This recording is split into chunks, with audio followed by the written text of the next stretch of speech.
Distinguished guests, ladies and gentlemen, welcome to the China Summit 2020. I'm Andrea, VP at GCC NUS Chapter, and I'm honored to be your MC for today. On behalf of the organizing committee, we would like to express our heartfelt appreciation to all of you here for joining us on this wonderful journey. We hope the 2020 NUS China Summit will be the platform for Singapore's university students and young entrepreneurs to gain a more holistic understanding about the emerging Chinese market. China Summit 2020 consists of 3 sessions, namely technology and innovation, the new normal, as well as finance and investments. And we've arrived at the last session. In each session, you'll hear from our distinguished speakers sharing about their insights and interesting experiences. To kick off the event properly, I would like to invite Xu Jia, Chairman at GCC NUS, to share with us her thoughts and give a short opening address. Over to you, Xu Jia. Thanks, Andrea. Our distinguished guests, ladies and gentlemen, good evening. Welcome to the 2020 NUS China Summit. Thank you all for joining us on a Saturday evening. My name is Xu Jia, and I am the chairman of Global China Connection NUS Chapter. After decades of breathtaking development, China has evolved from isolation to become a pivot in the international arena. And as a result, both the importance and complexity of Singapore-China relationship escalate. Under such circumstances, youth as the future backbone of the society are in a pressing need to be able to navigate and comprehend the various challenges and opportunities emerging. In 2020, the epidemic of COVID-19 has rattled the world economy and disrupted the normal life of the world. The economic activities faces a lot of uncertainties and challenges from the global spread of the virus. According to the business leaders, the epidemic also brings opportunities for the finance and investment. The present is the best turning point for China and the whole world to adjust the strategies and make crucial decisions to recover from the heat of the virus and thrive in the future. As a non-profit student organization, GCC NUS engaged Singapore's tertiary school students, young professionals, and entrepreneurs with those from the rest of the world in the context of Singapore-China relationship and the existing and potential opportunities and challenges that Singapore and China are facing. A NUS China Summit is an annual event that we organize. For this session, we're so fortunate to be able to invite 3 prominent speakers to the summit, sharing the topic about the finance and investment. And I'm just as excited as you are to learn from their priceless insights and experiences. Before I finish, on behalf of GCC NUS, I would also like to express the greatest gratitude to our speakers, the organizing committee, and most importantly, the audience today for making this Festival of Ideas possible. Please enjoy the 2020 NUS China Summit. Thank you. Same excitement here, Xu Jia. Thank you. I hope by now you have gained a better understanding about Global China Connection as an organization. Now, without further ado, let's kickstart the session for today. And our topic for this session would be finance and investments. For this session, it is our pleasure to have 3 brilliant speakers with us to share their experiences and insights. During the session, if you have any questions and wish to clarify them with our wonderful speakers, please feel free to post your questions under the Q&A tab at the bottom of your screen. Now, let's welcome our first speaker, Mr. Maheshwari, Executive Director and Head of Mergers and Acquisitions at Singapore CICC. Over to you. Hey, thank you. Are you guys able to hear me? If you can, Andrea and Xiujia, just give me a thumbs up. All right, great. Okay, first of all, thanks a ton for inviting me over. I'm very much in concurrence with the theme you've chosen, and I think in line with that, I've sort of developed a few thoughts. If you allow me to share the screen, I can put up a presentation. Yep, can you see this? All right, great. Let me just do a full screen on this. Okay, great. So I think, anchor on the present, thrive in the future, it holds a lot of significance when you compare Southeast Asia and China, right? I mean, in some sense, China, when it comes to, few sectors, it's much ahead of Southeast Asia in terms of the demographics, in terms of the kind of, deal making that has happened. I represent CICC. Before jumping into the main content of the presentation, let me just give you a brief introduction about what we do as a firm. China International Capital Corporation is essentially the largest investment bank coming out of China. We are a Chinese investment bank with a growing international presence. As you would see on that slide, we are, as of today, outside of China, we are present in 6 locations: London, Frankfurt, New York, San Fran, Hong Kong, and Singapore. And I work in the Singapore office of CICC and look after the M&A function, which is across China, Southeast Asia, and China, South Asia corridor. And especially within the sectors, I tend to focus a lot more on TMT as a sector. Some more tidbits about our firm. We are listed on the Hong Kong Stock Exchange with a market cap of $11 billion. In terms of our shareholders, we are actually controlled by CICC, which is the Sovereign Wealth Fund of China. But at the same time, we are actually one of the unique firms in China where you have both Alibaba and Tencent as minority shareholders. So, which obviously gives us a distinctive advantage. We call ourselves as an investment banking firm, but today, honestly, our revenue is very well diversified. Investment banking is where we started from, but today it just forms 23% of our overall revenue. As you would find, we are present across a lot of verticals within finance. It's investment banking, which is where I am. Their equities business, we have a fixed income business, and then we have an investment management and wealth management arm. Our private equity business in China is actually one of the largest. We manage more than around 40 billion US in terms of capital. You notice on the awards on the right side, we're pretty much a dominant force when it comes to CIC, the Chinese investment banking landscape. All right, that was a bit of me doing a publicity for the firm, but let me just dive into what I thought would be a good narrative for this session. I do look at the tech sector in CICC, and I thought what might be useful for this audience is if I am able to do a bit of comparative of the TMT sector in Southeast Asia compared to where China is today. If you look at this slide, I think the main idea of the slide here is Southeast Asia. If you look at the second row, Southeast Asia typically has almost equal number of funded startups as China does today. But look at the number of unicorns that China today has and compare that to the number Southeast Asia has. I think there's no denying the fact that while there is a lot of funding going on, scalability is one area where Southeast Asia as a geography will catch up pretty soon. And I think that is where really the growth potential exists. And if you were to compare yourselves against, a tech geography, which is China.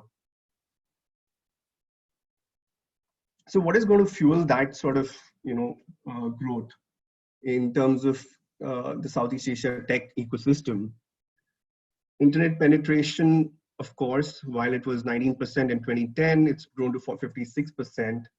Wireless broadband subs has increased. Data cost per GB has reduced significantly. Now, all these factors tend to point towards the direction that internet is a much more affordable commodity, and any business that revolves around internet and allied sectors would tend to grow going forward. So what I've done here is sort of broken the entire TMT sector into sub-verticals, and I've sort of covered the 7 verticals out of the key, there's not an exhaustive list, so there is obviously a lot more subsectors. But I think in order to cover the main theme points and how it compares to China, I would rather go through each of these 8 themes that I've developed here. The first is really a statistical analysis. This covers, in terms of the transactional analysis in Southeast Asia, what has been the most prominent, right? If you look at the transactions over the last 5 years, clearly fundraising or capital raising has been the most prolific in terms of the type of transactions that have taken place, out of which, if you look at the cross-border element between, out of all the transactions that have happened in Southeast Asia, cross-border significantly outweighs what happens in intra-SEA. Cross-border is a big theme, and in fact, when you talk about cross-border deals, Singapore remains the top destination. It's actually more than 50% in terms of the volume it receives. And at the same time, it's no surprise that Greater China is actually the most prolific investor in this region. But then the question is, which sectors has the investment or the M&A been happening within TMT? And you would note that internet really accounts for a bulk share of that pie. And hence, going back to my previous point, all the parameters that indicate towards increasing internet usage, increasing broadband usage, are bound to be, tiding well for this sector in terms of deal making or fundraise going forward. So let's pick up each of the subsectors, looking at telecom, which is really the backbone for the internet, or so to say, the data services. So what's happening there, right? I mean, in terms of penetration, we all know that mobile internet penetration is pretty much at a high here in Southeast Asia. But what is happening is, of course, the ARPU is declining, and hence there is a greater need for telcos to think about different added services which can actually monetize revenue for them. There's a big talk about 5G yet in Southeast Asia. While if 5G is going to be an expensive proposition, I think the biggest question in front of operators there is how well are the use cases developed?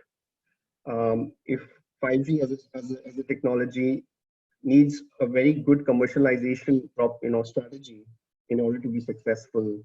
At the same time, it requires a lot of tower sharing economy. Now, all of that is starting to happen in Southeast Asia.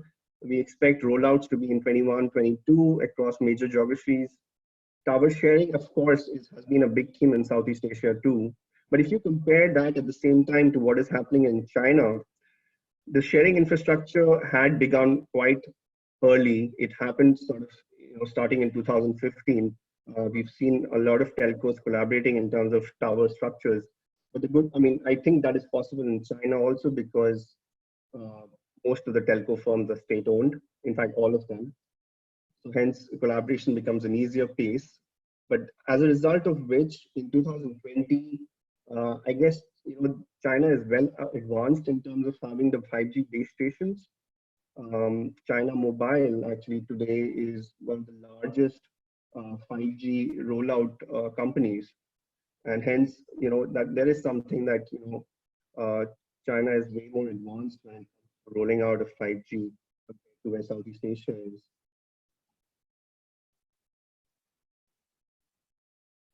Looking at e-commerce as a sub-vertical, I think in Southeast Asia, the key trends really are that we find there are a couple of incumbents, Shopee, Lazada, almost in every geography, they're actually in the top 3 category.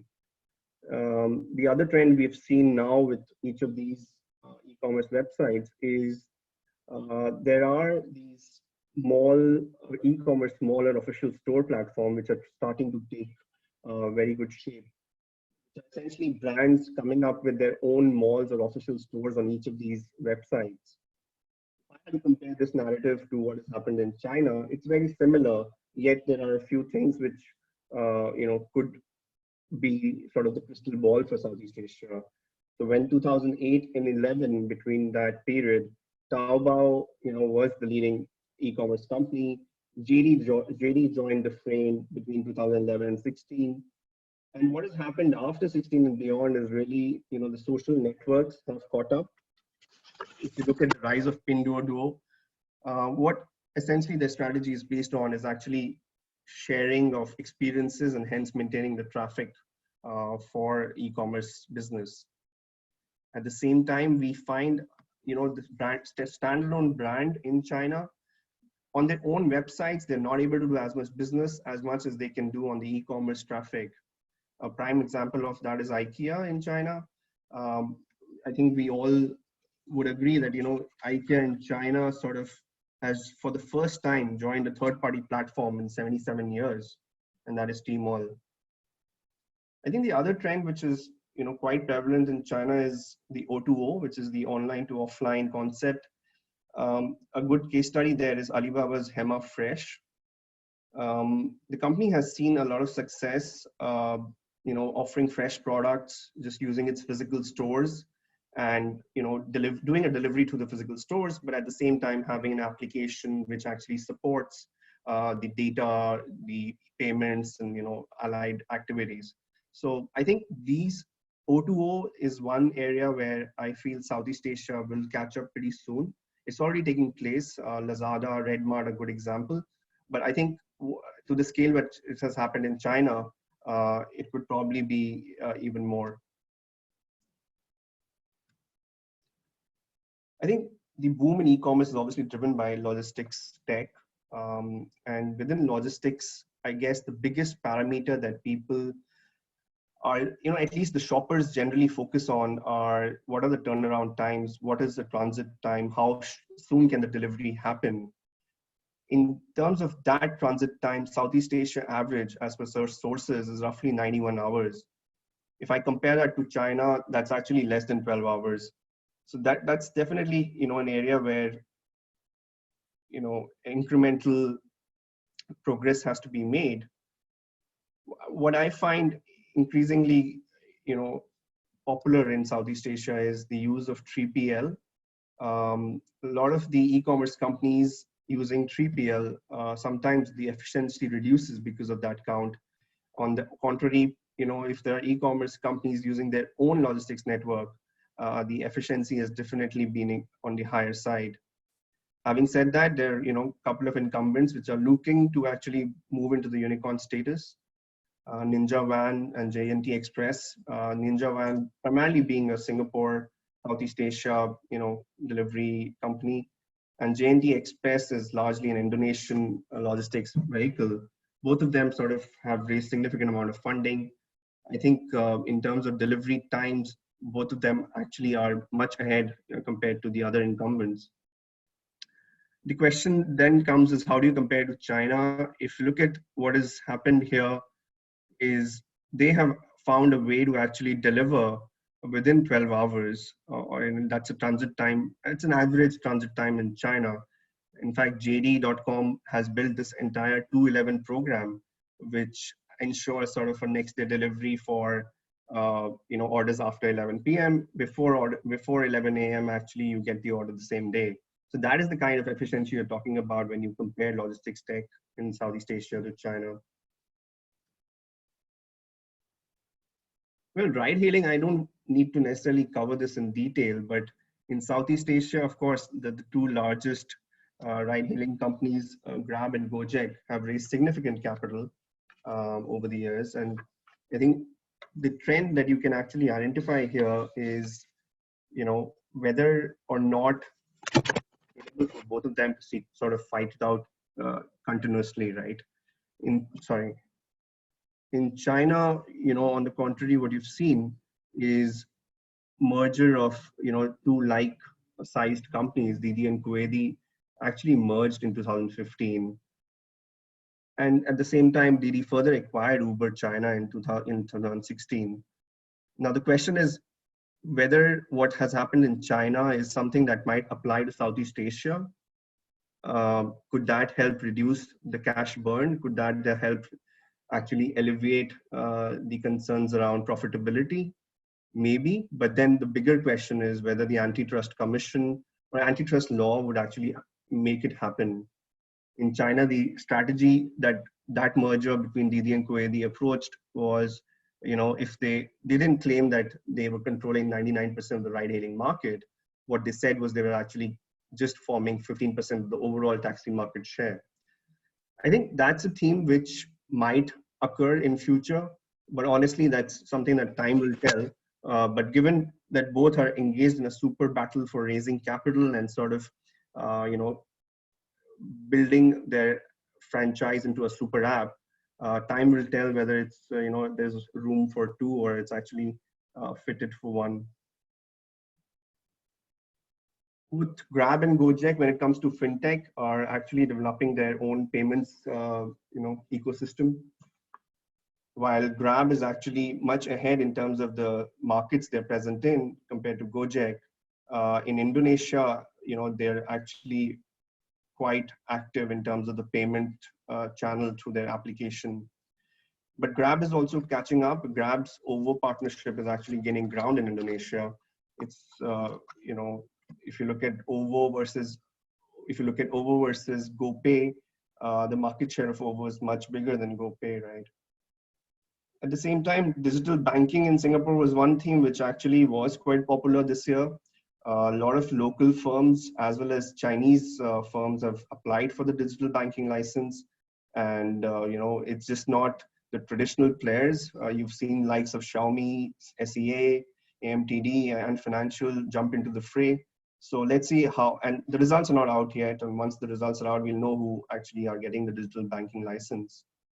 In terms of the payments environment, comparing it to China, I think China is largely a sort of a duopolistic structure where you have WeChat and Alipay, which really are the dominant forces when it comes to payments. WeChat's pay model leverages on social media platform, whereas Alipay actually is able to leverage Taobao and Tmall. So it really depends on how do you create the payment use cases. I think in certain scenarios, developing payment use cases would help you become a super app. I would not be surprised if an e-commerce company could actually make a stronger case for becoming a payments force compared to a social media network or a Grab or a Gojek. Well, this subsector I think is still at an infancy. Health tech is still sort of an early stage in Southeast Asia. The entire sector in 2019 raised roughly $266 million, which is not as big an amount if you compare it to what has been happening in China.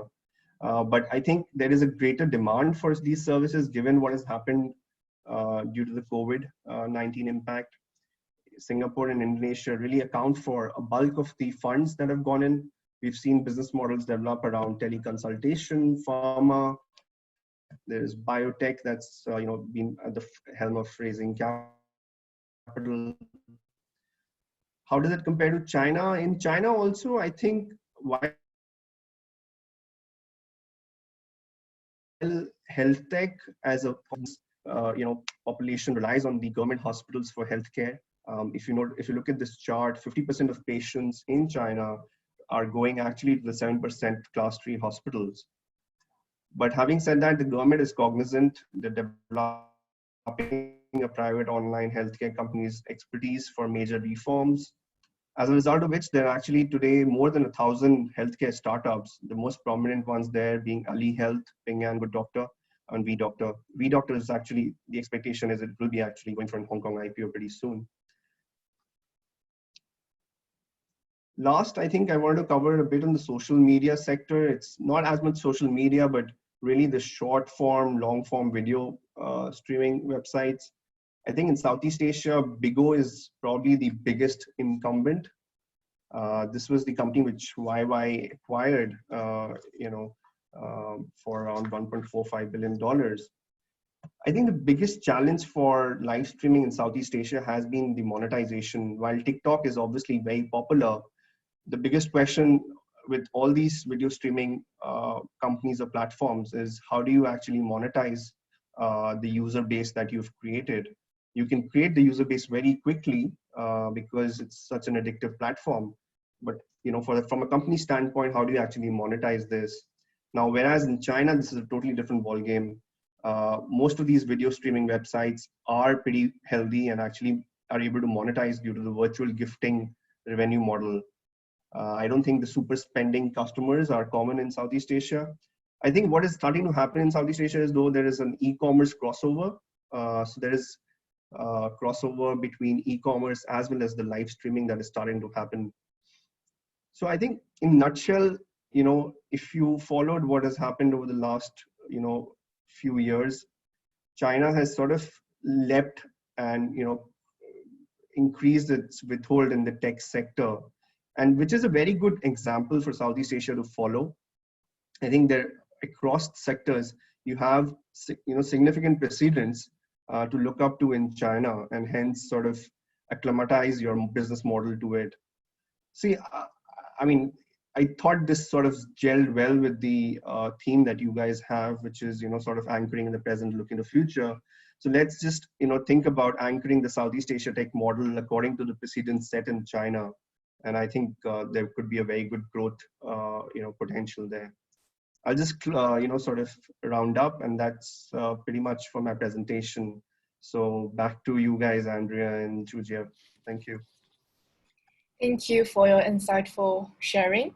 And meanwhile, if you guys have any questions, and feel free to post them under the Q&A tab, and we'll try to answer as many of them as possible in the later panel discussion session.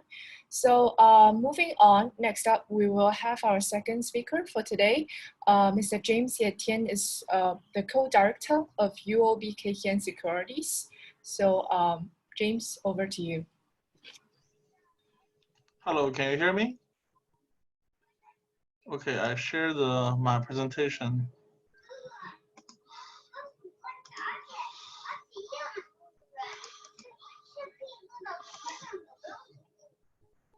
Can you see my presentation? Hello? Yes. Okay, let me begin.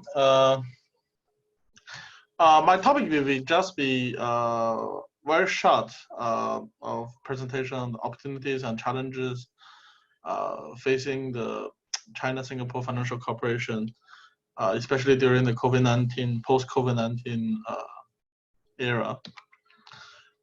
Just a little bit of self-introduction. I'm working in UOBK Hian, and I've been in the stockbroking industry for 15 years in Singapore, and previously I've been working as brokers in OCBC Securities, Hian Securities.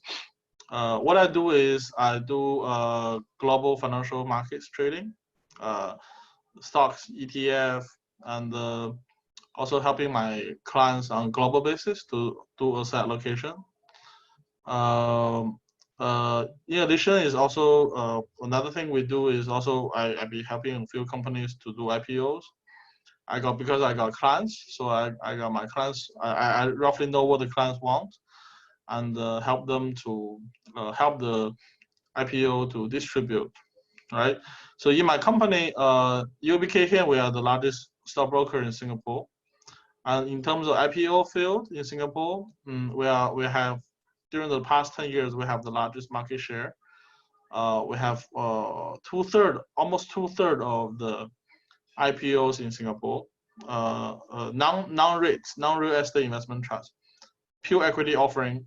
We take about 60% of the market share. Yeah, and this is roughly about me. This is the general disclaimer of our company. But today I'm not representing my company. Today I'm more like speaking on my personal capacity and sharing some of the experience I have dealing in the financial industry, and what I feel about the going forward outlook of the Singapore and China cooperation in the financial and tech field. Yeah. So today I just three major topics. The opportunities and the competitiveness of Singapore, and what are the challenges facing ahead, and what could be the potential impact of COVID-19. I think currently the biggest thing going on in the macro environment is China-US tension. Yeah, and there's a lot of question people raise about whether this US-China tension is going to be maybe a little bit eased if we have another president in the US. In my personal opinion, I don't think so. Yeah, because what we see in the front line is we have a trade war, we have tensions between the US government and the Chinese tech companies, like recently the TikTok case and the banning of Wechat, this kind of talk. Yeah, but behind this is really the value, the differences in the fundamental value of China and the US. So I think this US-China tension is going to continue, and this is a new normal we have to face. Unfortunately, may not be very good for Singapore, because Singapore can benefit from the free trade, and the China-US tension do actually have a negative impact for the trading side, for the trade side, import and export. But the good thing about Singapore is Singapore as a place we can bridge, we can communicate between China and US, right? We can communicate to China, we can also communicate to the States. So this actually create opportunities for us to actually to seek more rooms, even there's more differences and conflicts between China and US. And this trend is not going to be off, maybe in my personal opinion, for another maybe 10 years. So there's a lot of what do we call the imbalances of informations, right? We can actually benefit from. And on the chart on the right hand side over here, you see this in terms of the trading partners, right? And the European Union and ASEAN has become the biggest trade partner of China, and the percentage of trade of US to China actually has been coming down for the last few years. And in terms of Singapore, we are well positioned in the middle of the southern part of ASEAN countries, and we are very good, very good geographic locations of the whole ASEAN region. But Singapore, in terms of demographics, is very different from other ASEAN countries, right? So if you look at the other countries like Philippines, the median age of Philippines is less than 24 years old, while Singapore is almost 35, right? In terms of population, we are older than most of these emerging ASEAN countries. So some other countries like with a lot of population, like Vietnam, like Indonesia, like Malaysia, are all younger than Singapore.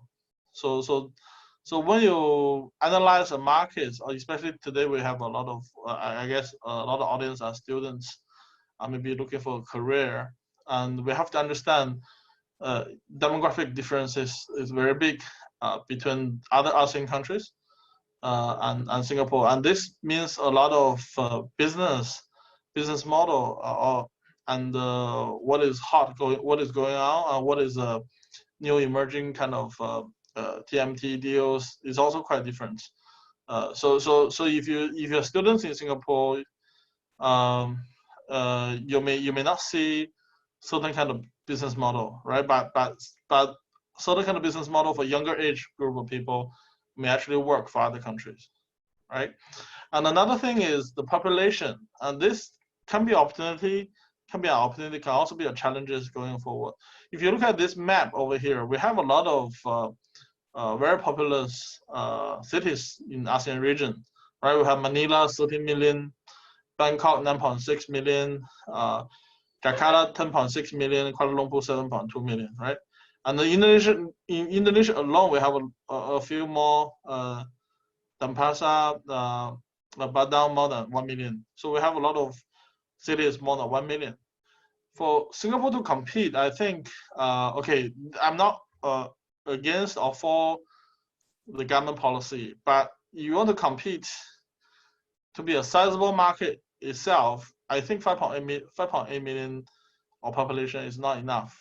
To have a level play with the other big cities in this ASEAN region, I think you need to have at least 8 to 10 million of population. Otherwise, you may not be able to be financial centers in the future. I mean, going maybe a longer term future. Like there's already a lot of global companies that actually move headquarters to Bangkok, right?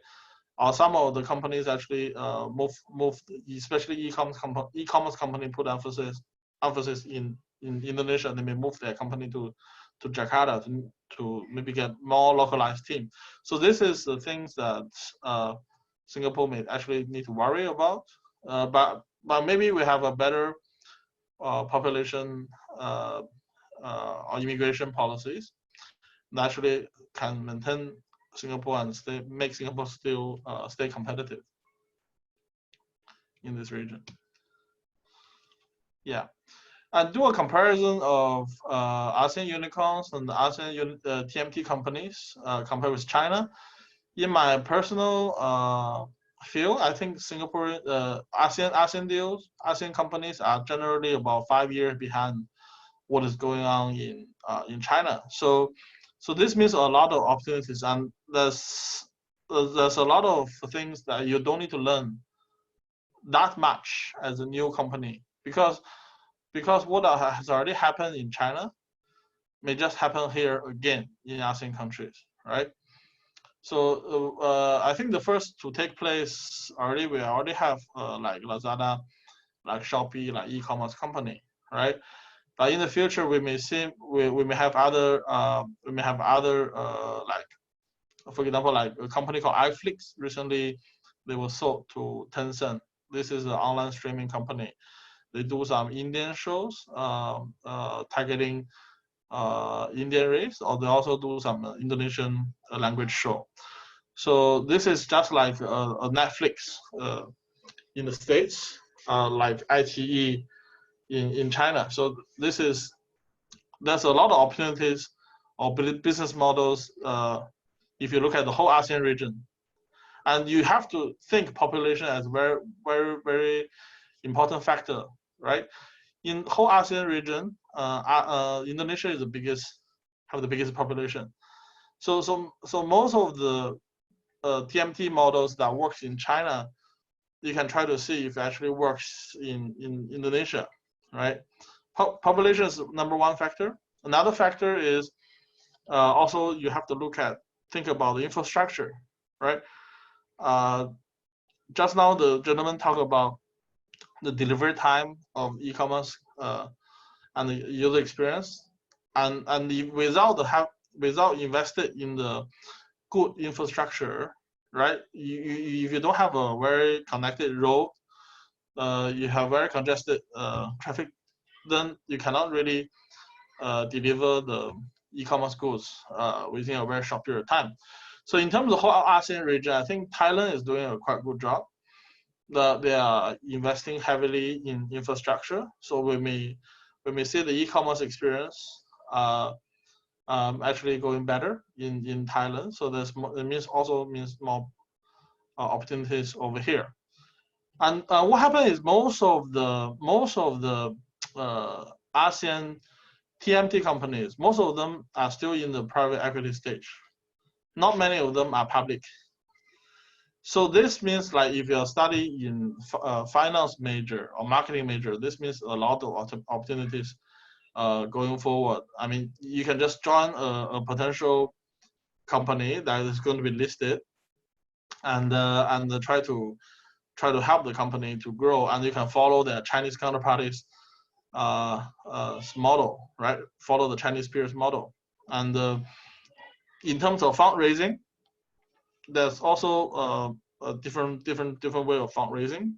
In terms of exit, they can exit by selling to Tencent, selling to Alibaba, or selling to SoftBank, right? These are the quite major player over here in ASEAN markets. Also, they can, maybe in the future, we may see a trend that actually more companies going to listed in the stock exchanges are going to public in this region. We haven't seen that yet, unfortunately, right? We haven't seen that yet, but we may see that in the future, right? And another thing is one thing I think entrepreneurs and students may look forward is also you have to look at closely what is going on in the US, right? This is a company called Peloton that they do this gym riders with a screen that you can connect to online classes, live classes, streaming classes like this. And with COVID-19, a lot of people are staying at home, so they stay at home to exercise, and this helped them to connect to their friends socially online. So this company really, if you look at the stock prices, the listing NASDAQ, they actually take off. So there's quite a lot of business model also they are testing in the States, right? But they haven't tested in China, or they haven't tested in ASEAN countries. So these are the business. So that's why I always suggest the young people I know to open a stock trading account with us when you are still young, right? When you are as early as possible. It's not really about making money from stocks. It's more about widening your knowledge of what is going on in the business world.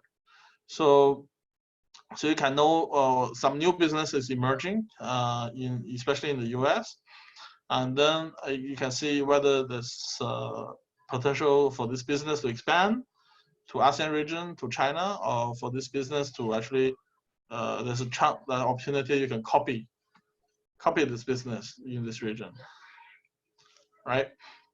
And for Singapore, this is data I put from MAS annual survey report that you can see over here.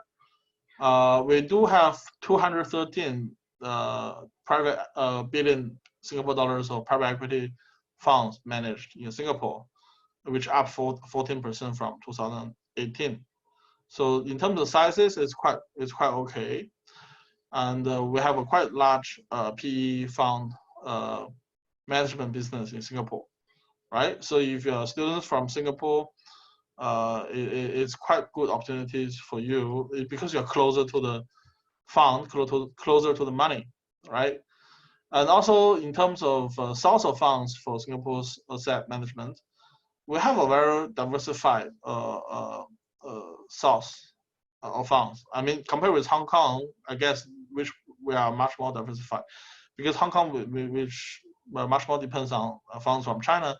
But in Singapore, we have funds from Europe, we have funds from source from locally Singapore, we also have funds from North America, right?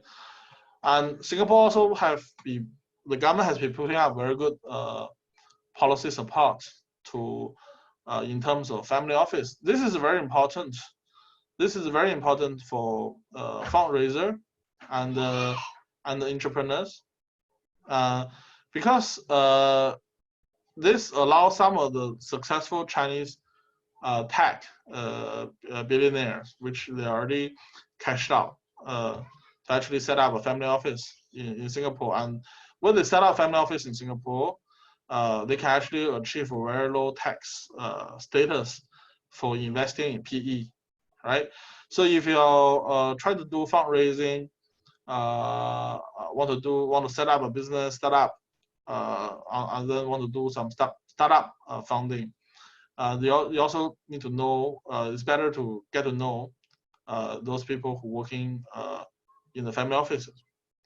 And this is very good for Singapore, compared with if you're entrepreneurs in Indonesia or entrepreneurs in Thailand, that you may not have as many of family offices in Singapore, right? So to get the deal done, to raise money may not be as easy as Singapore. And besides the TMT field, and as China is coming out with new listing rules for REITs, and we may see more real estate investment trusts to come into Singapore to list, because Singapore is the second largest REIT market in whole Asia. The biggest one is Japan, but Japan, most of the real estate investment trust in Japan is domestic Japanese REITs. So with China finalizing the Chinese REITs policy, then there's a lot of REITs player. Actually, they'll be waiting for this policy to come out. Once the Chinese policy come out, then they can compare the Singapore REITs policy and the Chinese policy. Which one is more benefit, especially on the tax factor of it. And we already have a few listed Chinese REITs in Singapore Stock Exchange. I think this is a Cesar REIT, is one of the most successful REITs, the outlets shopping mall in China. So if your students you want to work in the banks, want to work in the rates field, and I think this is emerging. It's going to be a very good, providing a lot of jobs in the next few years, and maybe you can study some rates. And also we're facing some challenges going forward. I think the first one is like, do we have enough people that's working in these industries, right? Generally in finance, we have about over 160,000 people working in Singapore. But how many people are actually really working in the field of private equity, VC field? I don't think we have as much as that in China. So we don't have a lot of Singapore. We don't have a lot of institution players yet who focused on primary markets, the TMT deals, PE deals, pre-IPO deals. So this is the things I think in the next few years we may have a lot of room to grow. And another thing is you want to get to the opportunities of those emerging companies in all these countries. One of the things is you may need to speak their language, because in terms of English proficiency levels, Singapore and Malaysia and the Philippines is quite okay. But if you look at Indonesia, one of the biggest population in this region, Indonesia and Vietnam, you may need to speak to, or even Thailand, you may need to speak to the local language. So if you're still in the school, and if you're still early in the school, first year or second year of school, I would suggest you to pick up one of the local language. Maybe Bahasa is one of the best. Yeah. And this is the picture I put out from my friend working in the investment banking field. So I'm not sure. You need to be prepared to travel to all these remote places, right? This is the one on the bottom over here is the solar panel solar company in Thailand, right?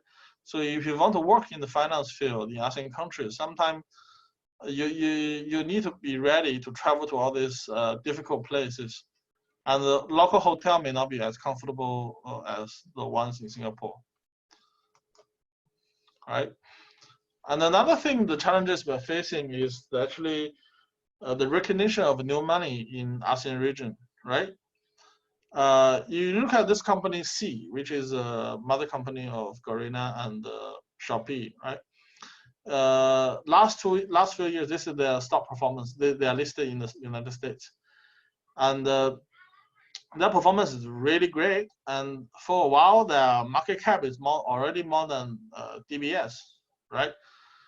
But if you look around, if you stay in Singapore, you look around, how many investors, how many people you know who have a stock trading account who actually have talking about they are owning the stocks of SEC? I don't think there's many, right? Because this is a problem of recognition of new money and old money, right? And if you look at the Singapore Stock Exchange, right, then the STI, the Straits Times indices, all these members of the Straits Times indices, there's no tech companies over here, right? So one of the problem may deal with investors. So investor may not be able to accept this kind of new tech companies and TMT companies, because in ASEAN region, there's a lot of businesses are dominated by the rich families, right? Their way of understanding the business is I take resources, I control the business, I control the market share, so I become the biggest, right? And for them, it's not easy to understand or not easy to accept that you may have an e-commerce business, or you may have a rate-hailing business, or live streaming business, that you need to burn money first.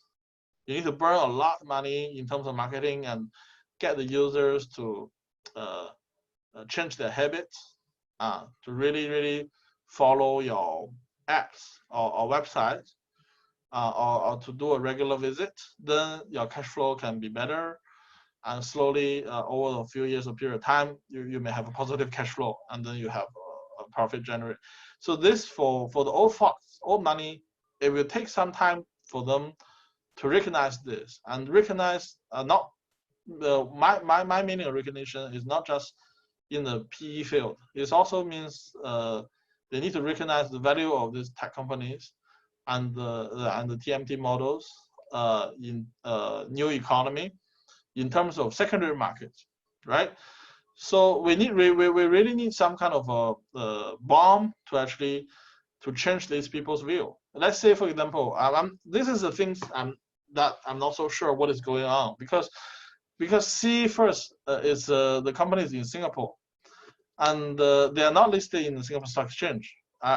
This is the thing I'm not sure that whether the Singapore Exchange are actually chasing the company to get it listed in Singapore. Do they even have they even tried to talk to the company to try to get them listed in Singapore? Maybe IPO now in Singapore, that's fine, but how about secondary listing, secondary offering, right? Because your already market cap is market capitalization is more than DBS, and you don't even have offering. This is Singapore company. You don't even have a quotation in Singapore Stock Exchange, right? Can you do a what do we call American deposit receipt listing, or maybe a dual currency listing, ADR or Sing dollar listing of SEA in Asian market hours? Or we have to wait until maybe somebody like Hong Kong Exchange go and pursue and ask the C to do a dual listing in Hong Kong, right? So this is the job need to be done by. I'm not targeting particularly Singapore Stock Exchange. I'm not saying they are doing a bad job. What I'm trying to say is maybe this stock exchanges in all over ASEAN countries may actually need to change their rules, be more acceptive of all these new TMT companies, or maybe they need to chase, and then they may need to set up a team to chase this company to be listed locally, right?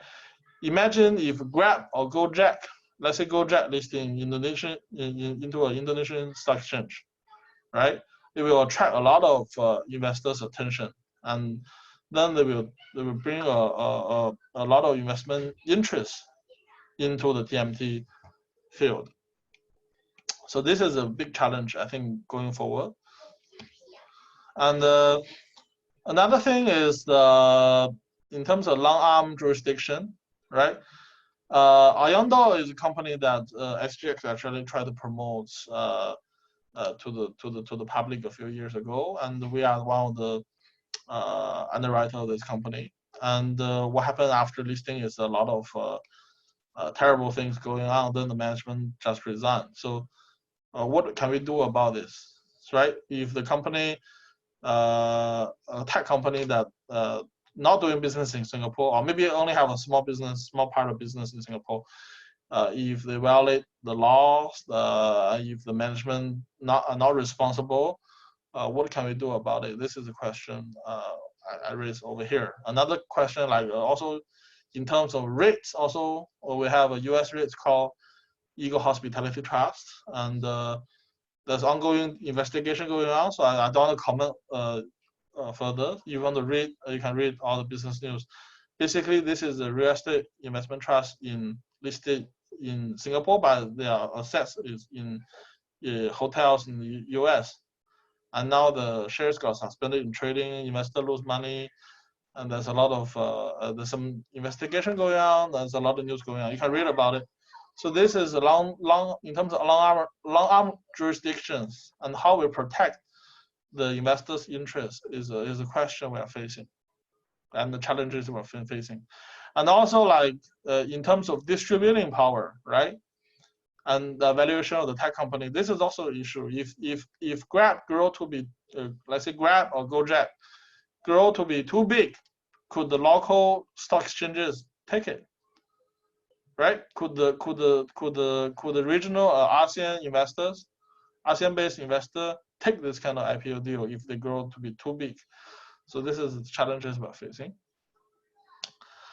And going forward, I think ASEAN countries, what I say is there's a lot of PE deals, actually, or fundraiser, and actually because they know the fund, they know the source of fund, they know the guy who run the family offices. So actually the TMT managed to get the money. So there's a lack of institutional play over here, right? In China, we have a lot of PE focused institution investment fund, right? And this really helped the whole primary markets in terms of VC deals and PE deals to be more active. So I think going forward, as I will say, this is biggest room. There's a lot of room to grow over here in terms of institutional play for PE deals. Then if you're working in finance, if you study in finance, I think there's also a lot of opportunities in terms of career planning, in terms of entrepreneur over here. Yeah, this is pretty much what I want to share over here today. And another thing about COVID-19, which I don't want to put up in the PowerPoint, is also actually in terms of government, Singaporean government handling of COVID-19. I mean, each person have a different kind of judgment, right?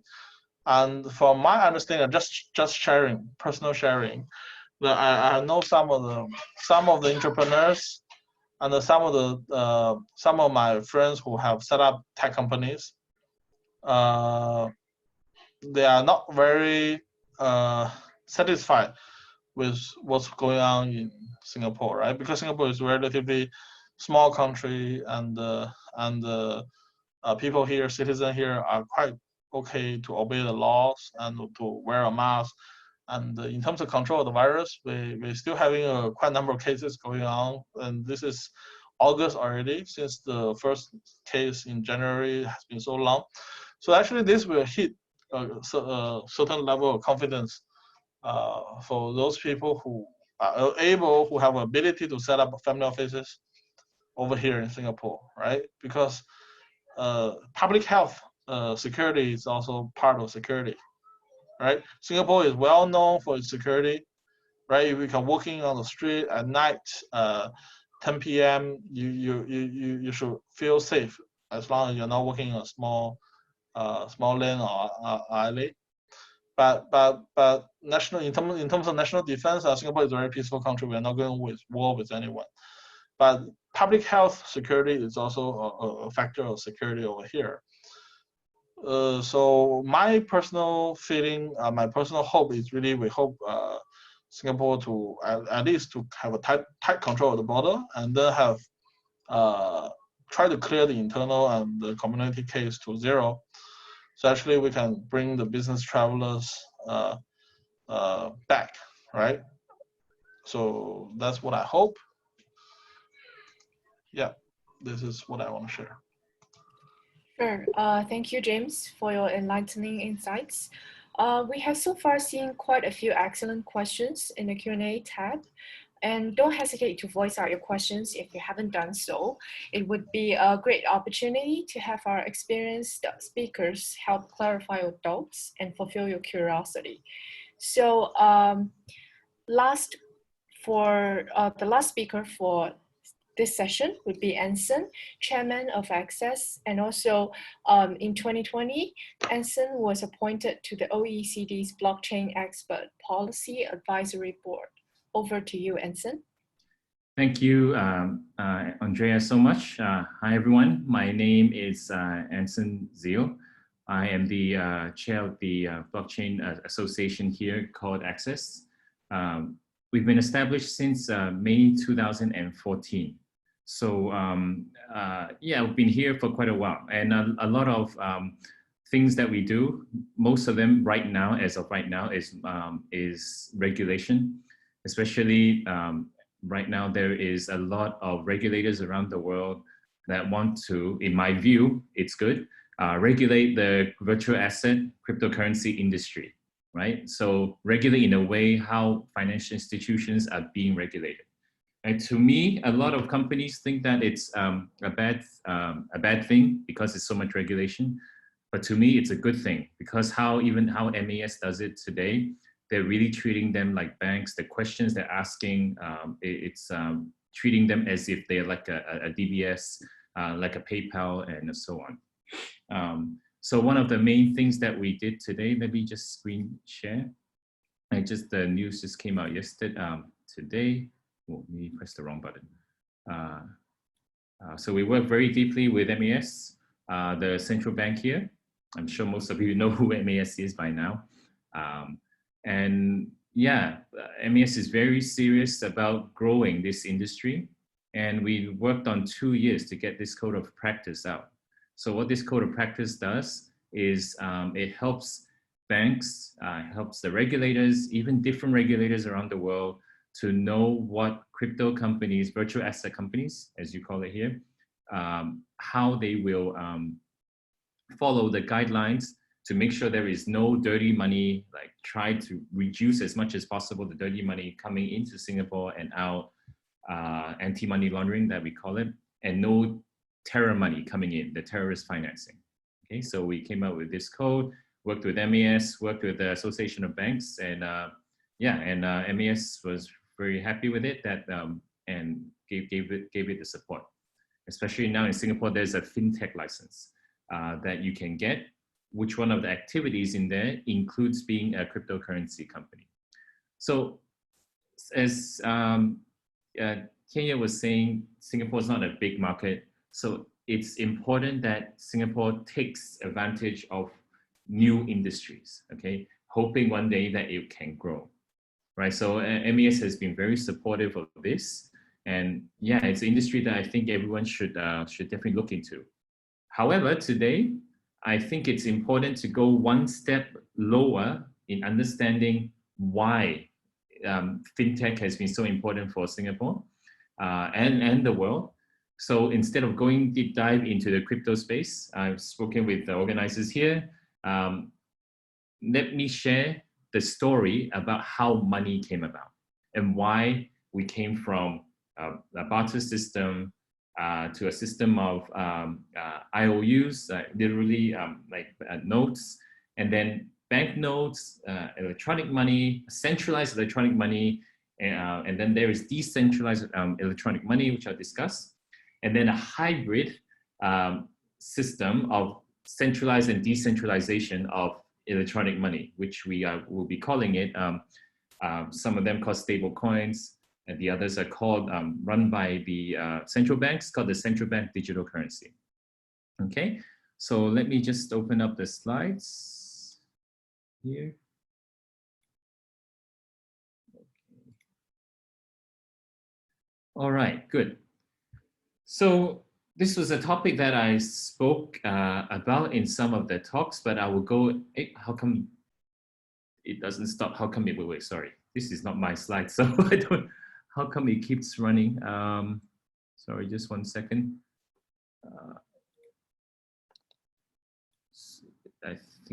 I think when you gave it to me, the transition, no sound after 3 seconds. Okay, I think this should work. Apply to all.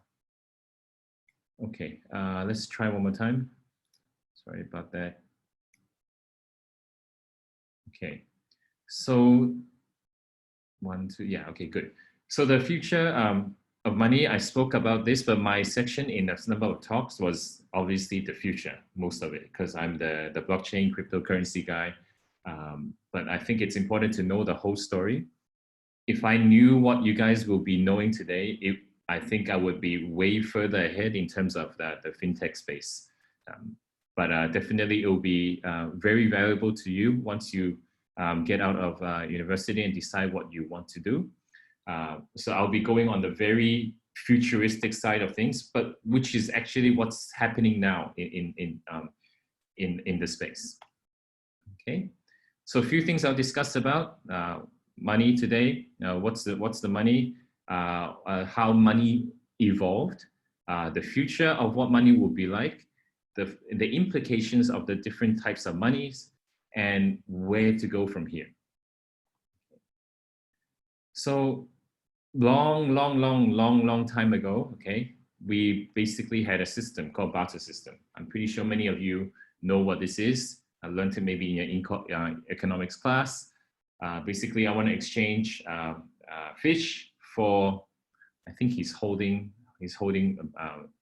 a car tire, okay? If it's of the same value, it's great, right? So barter system is when I exchange one value and 5 fish with 1 car tire. But not all the time it's like this, right? So I just one step back, this is what you call the coincidental system, meaning that the number of fish, the value, the person that is giving out the fish thinks the value of the car tire, the person giving out the car tire in exchange will be the same, okay? However, this is not always the case. What happens you're giving a set of keys with a roller skate, but the key is not just the key, it's a key to our house, right? So how do you cut off a single part of a key also does not make sense, right? So how do you actually judge the value, right? So then the system of money of exchange, medium of exchange started to change, okay? And then in 6 BC, this is where the coins were starting to be in circulation, okay? So you have a value of something and then you'll be represented by the number of coins you give out, 6 credits, for example, okay?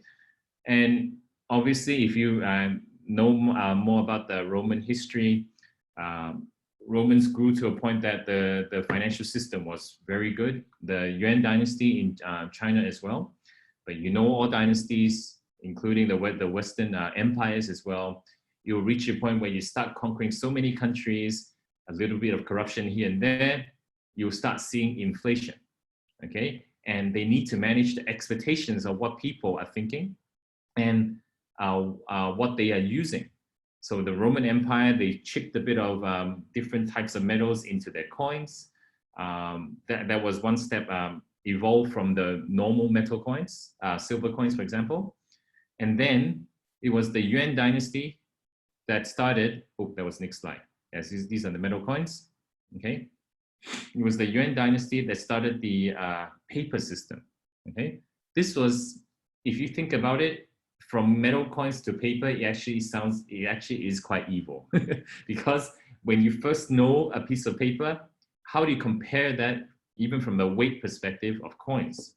But because it's decreed fiat by the government, right, you will still have to use it and you trust the government, which most people do, okay, that it represents a certain type of asset in the vaults of the government, right?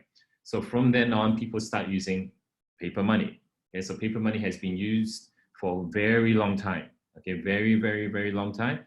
Only until recently that we start seeing non-paper money, so electronic money, starting to pop up. Okay, but paper money has been there for a while, but there are a lot of implications with paper money. Like, for example, I have a $10 note. Let's say in my wallet here. $2 note here, okay, today, a $2 note, right? I then give it to someone else. Let's say I give it to, I see Andrea's name here, so I gave it to Andrea, for example. I give it to her, but the banks, the governments do not have a record of who gave this money out. They don't know that it's Anson that gave the money to Andrea. So imagine this on a wider scale, this becomes a problem for the governments, not for the people mostly, for the governments, because they want to make sure there is clean money going in, but there's always corrupted money, dirty money going through the system. And by using cash, this sort of system, you can never track who is actually using it, okay? So this has been in the minds of governments for a very long time until the internet came about and the mindset started shifting. You'll see later which company started this whole electronic money reform, so to speak.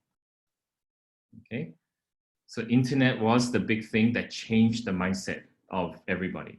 So 1995 was basically the point where everyone started using the internet. I'm pretty sure many of you have not seen or used the 56K modem. I remember before when we started using it, it was very cool to hear the sound, like the phone sounds, but the disconnection was very annoying. But at that time, it was still testing, so how to display web pages wasn't at the point of money, as in wasn't at the point of exchanging value, until ADSL cable started coming out, where internet became more stable. Then we started seeing a lot more innovation in the financial space. So one of the first companies to start this was PayPal. So PayPal, one of the founders, I'm pretty sure you might know, is Elon Musk. There's also many different founders. My ex-company, CoinPip, which we did remittance leveraging on cryptocurrencies, was incubated by 500 startups. And one of the founders for 500 startups was Dave McClure. He was also one of the co-founders of PayPal. So what PayPal did was a very smart move. They were thinking, now the internet is stable. This is around 1998, 1999. Is there a way to transact money? I want to buy things online, okay? Because there were different platforms that came up. So eBay was the main thing that they used. Today we have Carousel, Amazon, a lot of different places to use. But back then there wasn't any. So you can think of it as eBay was a super early version of Carousel. Think of it that way. I used eBay a lot when I was studying in Australia, in Sydney. And back then, at the very beginning, we still had to call the seller, the auction person, once we win an auction, and then send them the money. But PayPal had a deal with eBay and was able to transact online. That was a huge deal, okay? But it wasn't smooth. It was exactly like the cryptocurrencies era that we are in, where banks were not happy. PayPal at one time, as a fintech company back then, still a fintech now, of course, had all the bank accounts in the US shut down. They also went through the same thing. And then until a point where compliance became started implementing banking compliance into PayPal, that things started to change, and obviously listing on the stock market and so on. And then as PayPal started growing, people started transacting online. There were now other sorts of ideas that came up that tried to be less of a PayPal. Okay, so PayPal was mostly in the US, so you have to transact using US dollars. It then went to different countries, Australia and so on. You can transact in Australian dollars. But people want to find a way to see if they can be not as reliant on a US company. There are obviously, when you're a big brother like US and China, you will have a lot of different smaller competitors that want to try out, right? So there were already ideas of digital money, not just like a PayPal where you transact bank to bank, but really as a native currency on the internet. So what do I mean by native currency? Okay, so today when you use, for example, your DBS, PayLah and all that, all this, if you think of it, it is still where DBS at the back, or OCBC if you use Pay Now, where there is a record behind the scenes to credit and debit and reconcile the books between the different banks, right? This is still requiring a lot of offline sign off and all that. When I say native currency, it will be like basically a digital currency where when I send money to you, we don't need to do anything offline. The record keeping, everything is done on the internet and can be sent cross borders. Like right now, I can only use PayLah in Singapore. I cannot use PayLah in India or in Vietnam, right? So this was in the idea of a lot of companies, but a lot of them didn't get their compliance right, didn't get the management right, and a lot were actually sleazy companies. Many of them actually got arrested by the authorities, especially the Liberty Reserve and so on. However, some of the authorities, they themselves were arresting based on fear that it will affect the current financial system. Okay, so this was in the idea of the new generation of digital currency makers. Okay, so having that in mind, I will talk about that later. But this next phase in 2004, we see another new trend in fintech. So first was PayPal, okay, doing it in the US, still reconciling everything behind the scenes. And then we have the digital gold people that are trying to make the digital currency people. But to me, it was because of compliance not right and the fear of the authorities. But then in China, we see WeChat and Alipay really taking off, where it definitely was a major sector in terms of payments comparing to the banks.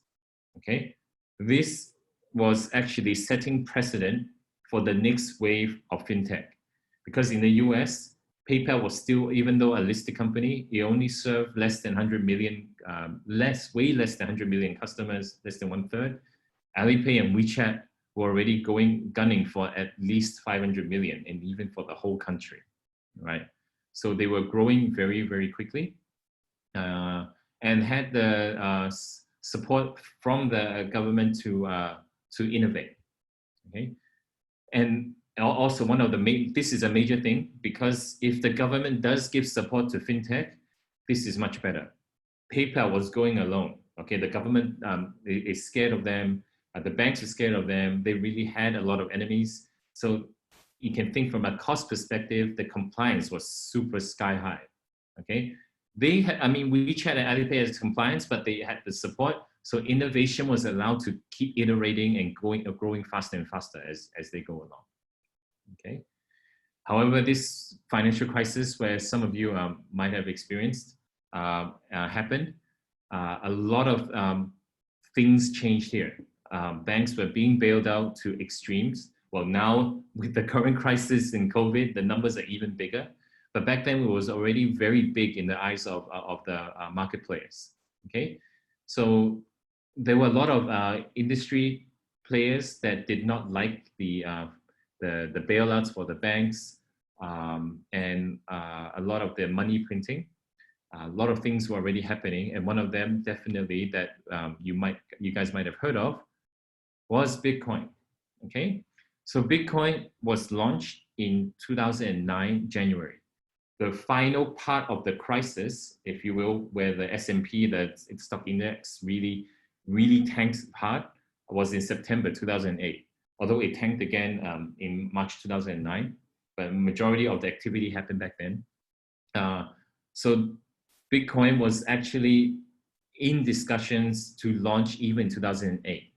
But the main turning point was after September 2008, they were already preparing for the launch. So Bitcoin was then born back then in 2009. So Bitcoin has been around for nearly 11 years. And I got to know Bitcoin when it was around $70 US. Today it's $12,000 per Bitcoin. Okay, so let me just show, I'm looking at the time, conscious of it. Let me show you just a short video of what Bitcoin is so that you get the idea. Let me see if I clicked on optimize screen. Okay, whoops. Okay, whoops, let me just get out of, sorry, stop sharing first. Okay, let me just, sorry, I'm having some difficulty getting out of the show. Okay, got it. Okay, let me reshare the screen. Okay. Share. Okay.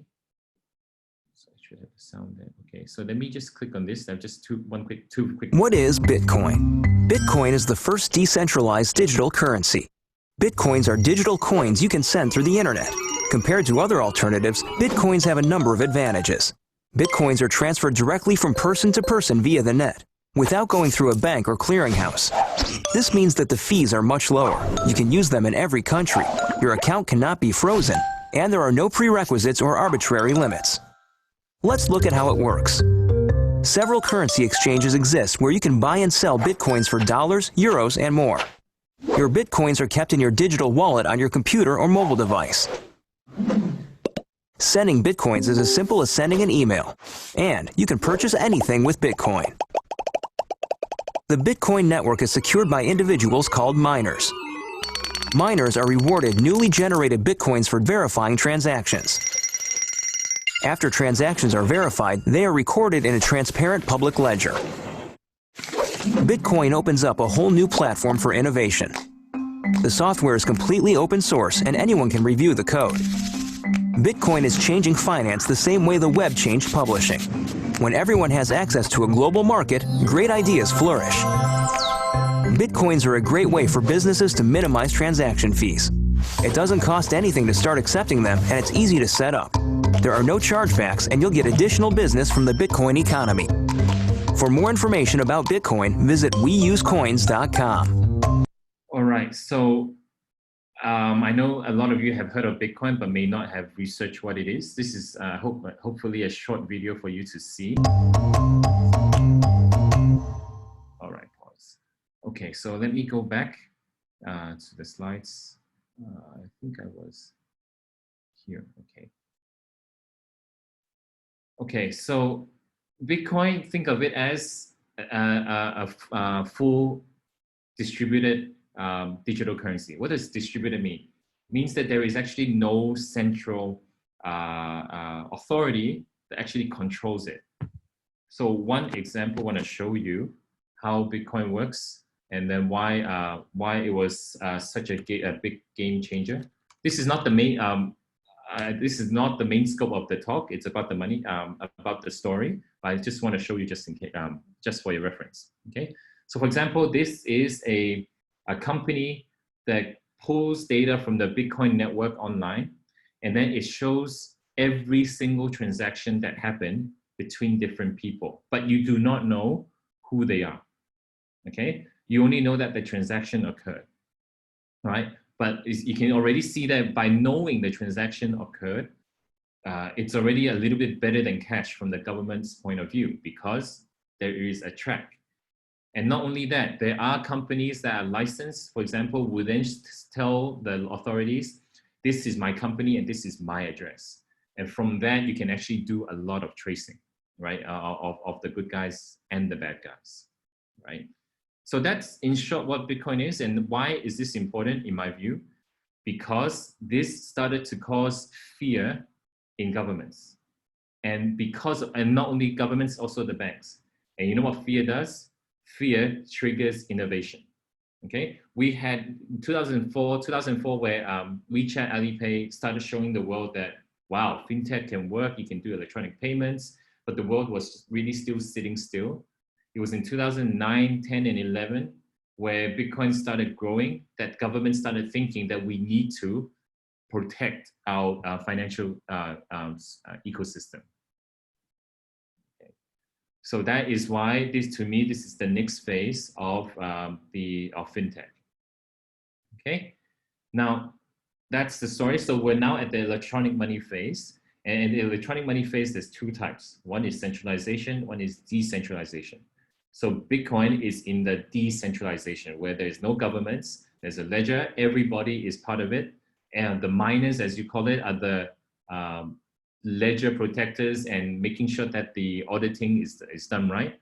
Because all transactions online, they don't need to be clear. It's done by the system. Whereas if you have a centralized system, like if you use DBS or OUB under MAS, okay, they then have their own system they need to reconcile. But yet their systems need to do things to connect with other countries. Okay, but Bitcoin, you don't need to. Okay, now back to fintech adoption. As mentioned, China is topping all markets. Okay, second is India. Singapore, you can see, is relative at 23, but because of COVID, I can tell you this number should have skyrocketed quite a bit. We work with NTUC, the and the government to try to push SMEs to use fintech to get them to digitalize. It was such a hard job in the past 3 years, but you have one COVID, it basically converted majority of them to become e-commerce ready. Right? When you're e-commerce ready, you're basically also indirectly fintech ready. Okay, so these numbers I think will change quite a lot, especially with once the COVID situation calms down and people started studying again the numbers. Yeah, it should increase quite a bit. So as for decentralized, the other side, it's also growing. You can see all the numbers, right? Number of cryptocurrencies, number of internet users, Bitcoin, blockchain wallets. You can see that it's actually growing quite a bit. Okay, especially a lot of millennials, a lot of you students.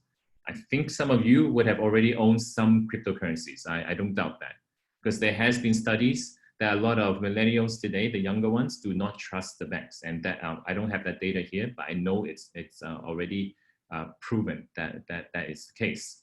So a lot would like to have money controlled by themselves or using fintech companies. So for myself, when I need to transfer money now, because I closed down my company, long and short, because it makes more sense to look for other opportunities. The large company that I use to transfer money now is not banks. I use TransferWise. Okay, so for example, when I use TransferWise, I send money to Hong Kong, where I send back to my parents. It now only takes less than 1 minute. Okay, it will tell me every single step. Okay, and then TransferWise does the magic behind and then transfers the money across. Makes it very easy for me. So, and I keep my money there too. Some of my money is there too. Okay. So MAS has been is in the know for, sorry, this number is on 2016, okay, not 2006. In blockchain for quite a while. We have also been, as an association, been talking to them since 2014. Obviously, back then they think it was just some gaming thing, but now it's different.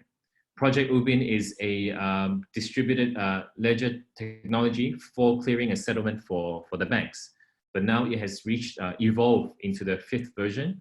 And now, as the Chief FinTech Officer of MAS, Somnendu Mohanty, has said, it's now a decision by the government to decide if they want the digital currency to be used in Singapore. They've already reached to that stage, no longer at the proof of concept stage. Now it's really policy stage. Okay, so the whole thing behind all this, and it's important if you guys are going into FinTech, blockchain is a must, okay? So Bitcoin is powerful because it uses blockchain technology. And as I showed you just then, this site is called blockchain.com. Blockchain basically just means that it uses a ledger, okay? It's basically a database. I'm pretty sure you guys know what a database is. A database that is shared by different people, but how it's being processed online, it's processed in blocks, okay? There are other types of chains. So if it's not processed in blocks, but it's still when multiple people using different databases connected together, but not in blocks, that is called a distributed ledger technology, okay? But if it's processed in blocks, it's called blockchain, okay? So one last video, which I'm watching time again. This one should be quite quick. Let me just go back. What blockchain? By using math and cryptography, blockchain Let me pause. Just provides an open, just then was specifically Bitcoin. Now it's about the technology behind Bitcoin. decentralized database of any transaction involving value, money, goods, property, work, or even votes, creating a record whose authenticity can be verified by the entire community. The future global economy will move towards one of distributed property and trust, where anyone with access to the internet can get involved in blockchain-based transactions, and third-party trust organizations may no longer be necessary. The uses of blockchain technology are endless. Some expect that in less than 10 years it will be used to collect taxes. It will make it easier for immigrants to send money back to countries where access to financial institutions is limited. Financial fraud will be significantly reduced, as every transaction will be recorded on a public and distributed ledger, which will be accessible by anyone who has an internet connection. Think of it as wills and contracts that execute themselves, or dated proof proof of existence for ideas, much like a patent. Blockchain will become a global, decentralized source of trust, but not everyone is ready to embrace it.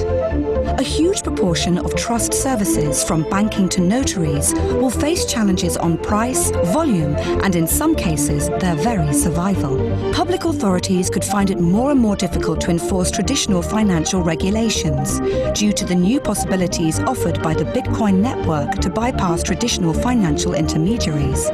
Unimagined new networks will evolve to meet society's needs more cheaply and potentially more securely. Will governments, financial and legal institutions embrace blockchain? What will happen to the ones who don't? So just then, you saw a line saying that Bitcoin bypasses the intermediaries. This is officially false, okay? Because now I am also part of the Financial Action Task Force, which is based in Paris and working with different regulators.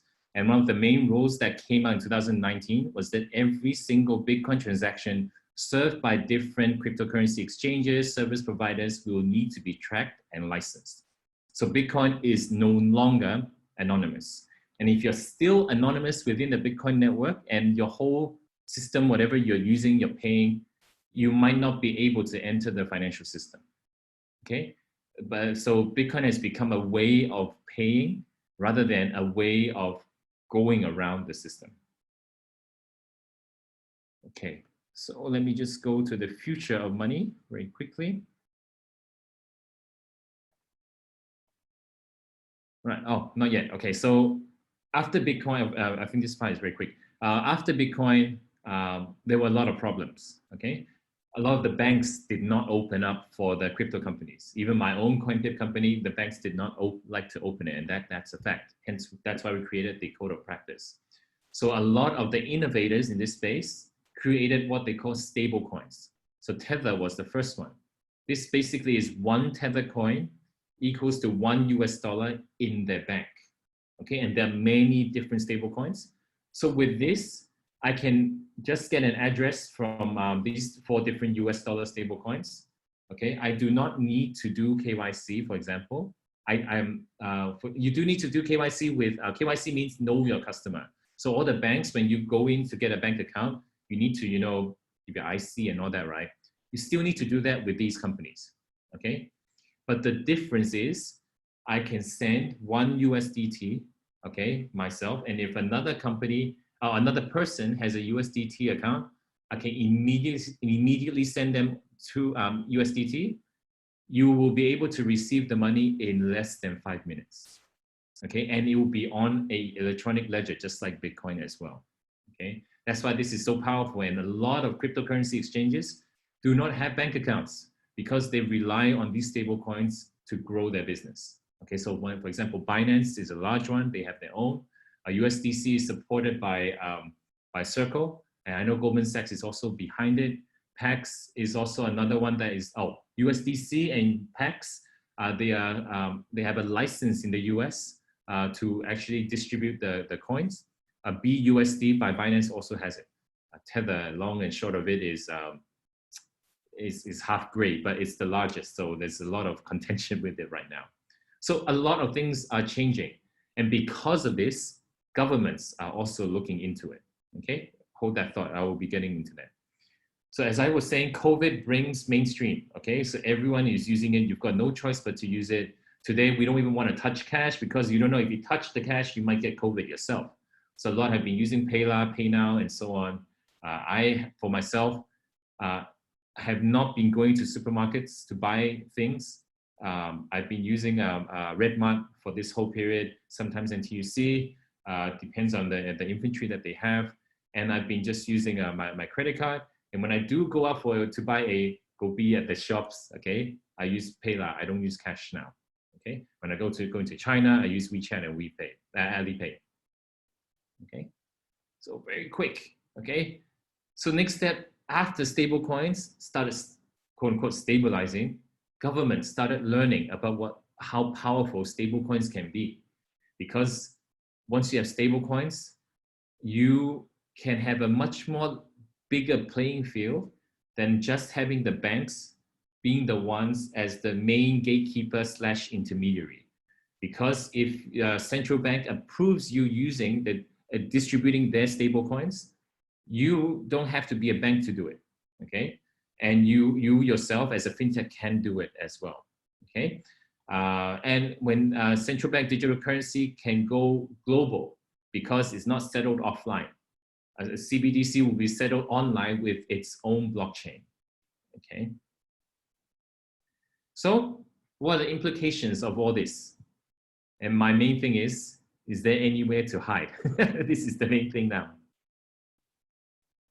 Right now, as to answer that question, if the whole world starts to use electronic cash, there's really no place to hide, meaning you can't have any laundering of money. All the money will basically be on different ledgers, and there are companies that aggregate all the different ledgers and can show the government what there is. And this is the way it is. And governments obviously find this as a good thing. They can collect more taxes, as the video has said, right? So war on cash right now is very big. And thanks to COVID, it washed out the cash market very, very quickly, okay? Because everyone doesn't want to touch the paper money, okay? Helps eradicate money laundering, okay? So no more dirty money. You can actually see everything. So even for myself now, not that I launder money, that's not the point, okay? I will need to watch what I spend on the different addresses, okay? Because I know every transaction I make is monitored. Unlike cash, okay? Unlike cash, when I give it to someone, and there is no record of it. For example, even in the family later on, like cash, when you buy sweets, it's only in your pocket, only you will know. If you buy sweets with Payla, if Payla is networked with the whole family, well, it will be shown, okay? Everything will be shown. So basically you cannot do anything illegal in the long term, okay? And basically there is nowhere to hide, okay? Also they say, okay, why am I saying this? Because there are still a lot of privacy coins, meaning there are digital currencies where there is an invisible ledger that people can't see. And you know, there are a lot of people out there where they're not so pro-government. And because all this information is open source, they will innovate. And there are a lot of different coins like Zcash, Monero, and so on are still doing their innovations right now. Okay, so where to go on from here? Okay, to me, the fintech market is huge. This includes cryptocurrencies. I think we're now really at the adoption stage thanks to COVID. So now if you're thinking of starting a company, fintech right now, it is really the main trend. However, there is a caveat to this, and that's licensing. We had a very big holiday, so to speak, for fintech. We've been able to innovate. MAS has been asking for this, to keep asking for innovation. But now with the new guidelines from the Financial Action Task Force, which many countries abide to, fintech has really passed the holiday stage where you can innovate and experiment. If you want to get into fintech, you need to have enough money to get a license. Or right now, obviously, go into a fintech company to work to get your experience. But yeah, so we've already passed that stage. To start a company, you need to have some cash to get the license. So that's it. If there's anything, please do let me know. I'm very happy to answer the questions. If you can't find me, you can find the organizers to get to me as well. Thank you so much. Sure. Thank you, Anson, for your insightful speech. And for the next 20 minutes, we'll be entering the panel discussion. So I would like to invite all speakers to join the panel.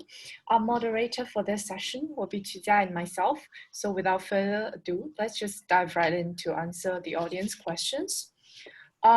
I guess a topic that we wouldn't avoid for this period would be COVID-19. And a lot of questions we have collected mention there are some of the transformations brought by COVID-19, be it opportunities or challenges.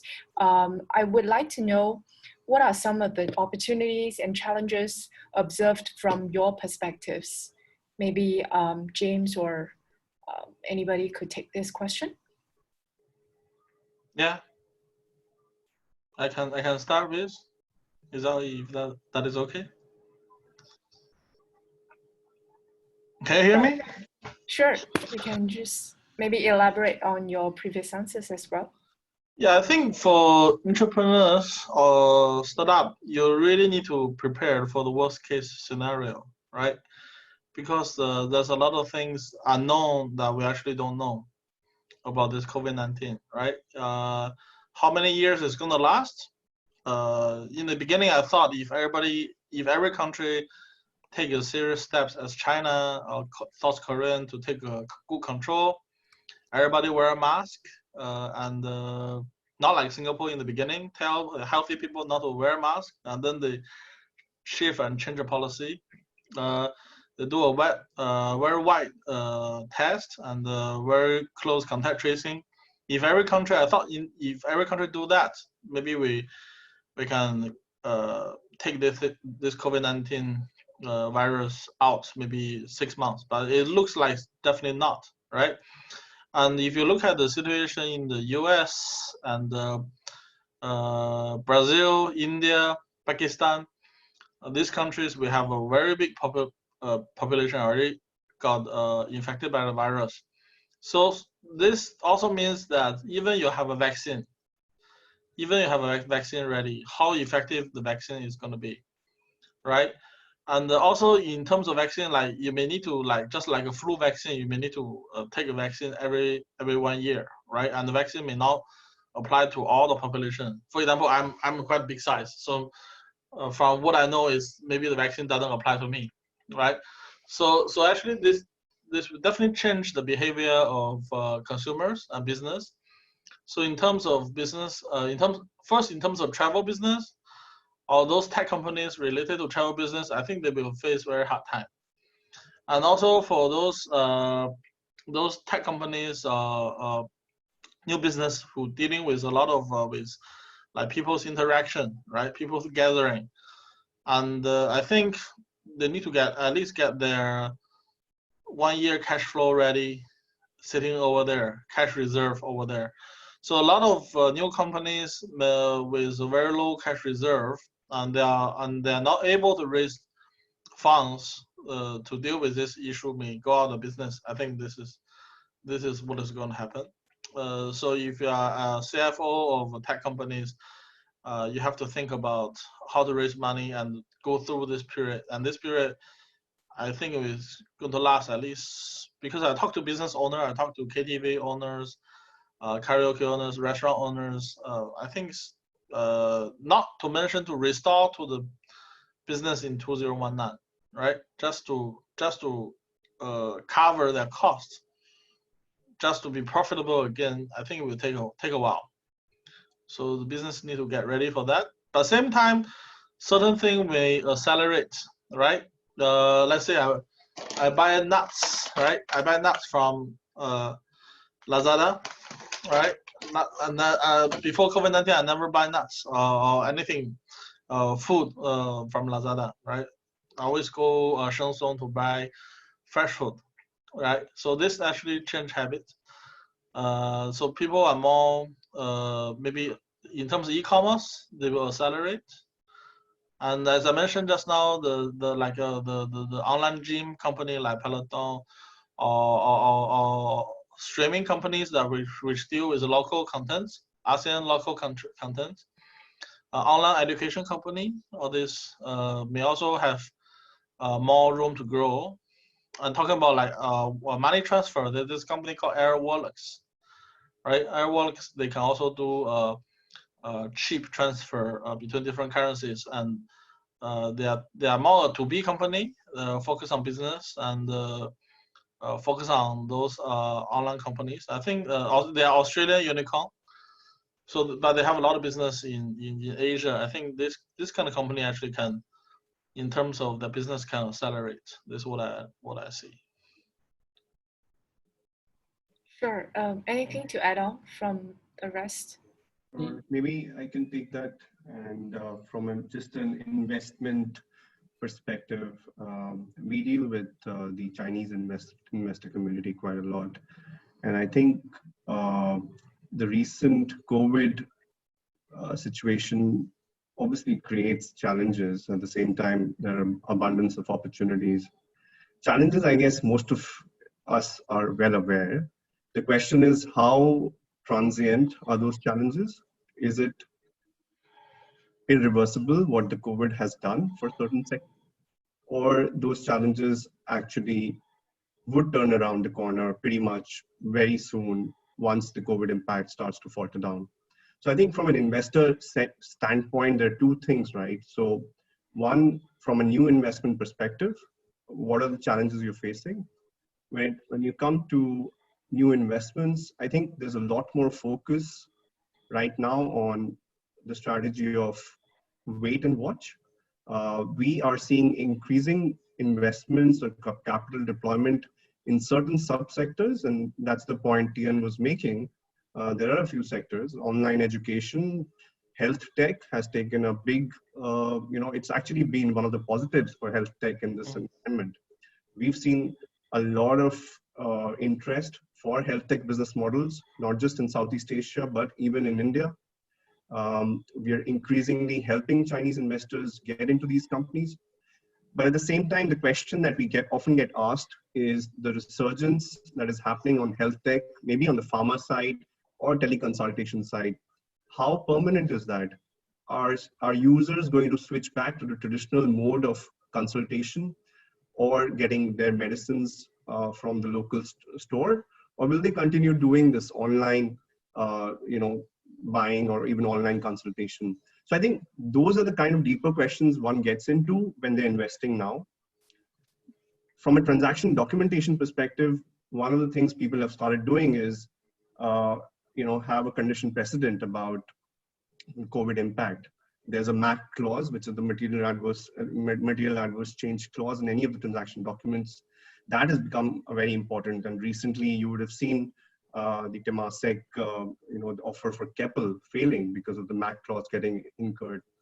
So I think those are the kind of things which are going to be challenging and opportunity for sure. I mean, those sectors present a good opportunity because there is an increasing adoption of online or internet usage.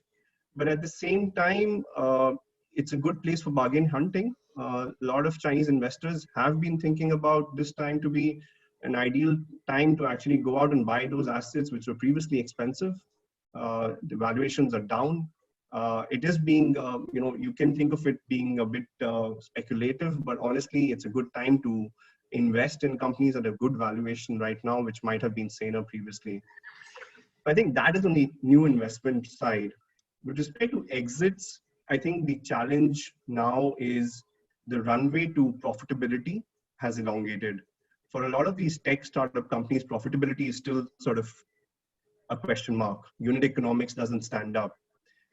Whatever they were targeting in terms of getting profitable, maybe in the next 1 year or 2 years, that runway has probably elongated because of the COVID impact. May not be applicable to healthcare or education, but the other sectors, especially travel, that path has elongated. Now, when that path to profitability elongates, what elongates along with it is the path to IPO or path to listing.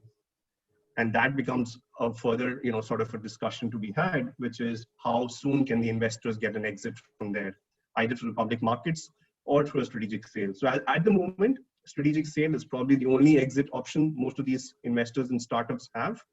But then I guess the problem in Southeast Asia is who are the scalable guys who can actually gobble up the smaller companies? When it comes to China, you have the likes of Alibaba, Tencent, who are the behemoths and who can actually buy assets and do a bit of consolidation in the market. In Southeast Asia, we're starting to see Grab, Gojek become those kind of giants, but I think it's still, there is no such big, large player, and the paucity of it makes a strategic sale a bit difficult right now. So I think those are, in a nutshell, from an investor standpoint, I would say, the opportunity and challenges the COVID is presenting. Sure, thank you. Anything from you, Anson? Yes, so I'm coming from the entrepreneurial perspective. I think it's to be, if the ones that are looking to be an entrepreneur, I think one of the main important principles you must have is you should be self-aware of what's going around you. Because once you start seeing things and comparing the pre-COVID times and now, you can actually see a lot of different opportunities popping up. You may not be able to immediately start a fintech company and get a license, because you need at least to set aside at least $700,000, for example. You may not have that, but you may be able to find opportunities to serve these fintech companies, right? So by doing that, when you're on the side serving these, when you might not even need a license, you might be able to get things started. So the opportunity is here where pre-COVID, you need to worry about adoption, or at least in my view, okay? But right now, I see forced adoption is happening, and therefore, there are, in fintech-wise, there's a lot of opportunities. And if you have a minor in computer science or you know how to code, it's definitely a very good time to get started. One thing I want to add on, I think it's quite important that you need to, for a business model, when you design or analyze a business model, in the post-COVID-19 period, you need to consider the country's policy and against COVID-19, which is very important, right? Because if you look at if we just take a comparison of China and Singapore, right? Just these two countries alone is very different. China, their aim is more like 0 cases, right? As long as there's one case or a few cases pop up, they don't lock down the whole city, but they do a very wide test. They do tests in terms of number of, in terms of 100,000, 200,000 a day, right? And China have a capability and the resources of doing so, right? And so they can, whenever there's a new case pop up, they are able to actually keep it control. But is it viable for the same thing to be done in Singapore? That is question mark, right? Because a lot of things may not be as transparent. There's a lot unknown to the public, right? What are the test capabilities of Singapore? How many tests we can do, right? So in terms of how many resources we can allocate, how many hospitals or additional beds we can actually do if there's another surge, right? So because all these differences of resources government have, so maybe the different government may have a different goal, right? Chinese government may have a goal that they try to zero-rise the whole thing, because the Chinese may not have enough bed or enough places in the hospitals to accept those patients. But Singapore, maybe we have more capability to accept more patients, right? So maybe Singapore's goal is to minimize, but maybe we still have a 10 case pop up or 5 cases pop up a day, something like that. But when you have differences in policy like this, so actually it will affect the business, right? Like tourism industry, right? If you ask a foreign tourists who have interest to travel to Singapore, do they dare to come to Singapore now? This is a question mark, right? This is a question we got to raise, and these things be going forward, maybe going to last maybe for a few years. So when we're going to last, we're going to consider how actually this one can impact the business, not just the business in terms of consumer to business, this real business, also in terms of fundraising, right? Some investors, when they want to invest in ASEAN deals, ASEAN startups, they may not even able to travel to the country they invested, right? So this also raises a question that does local company or ASEAN company have ability to continue to raise money, continue to communicate with the investors efficiently, effectively during this COVID-19 when there's a lot of restrictions and the difficulty in terms of communication and traveling. So I also want to add one last point. My mind's very short. So on the other side of things, as what James has been saying, raising money is going to be quite challenging, and not only that, the regulations on different countries. So my suggestion for the entrepreneurs in this group, think about bootstrapping first. Think about getting your thing off the ground without the need of money. Yes, it feels good to raise money from people. I also went through that. I call that a raise money syndrome, because after that, there's actually a lot of strings attached. Now that if I need to start another business again, I will actually go for the route to actually bootstrap much longer than actually going straight for VC funding, especially in this particular time, which is not easy at all. Okay. Thank you for your insightful sharing and wonderful answers. So we have also collected many interesting questions from our audience before this summit. Under this COVID-19, as Andrea raised, some adjustments or transformations will be considered by both the investors and the institutions. So from the investors' perspective, how should they make use of that anticipated change, and what are the impacts to the current financial system if the pandemic goes to be maybe a long-term battle?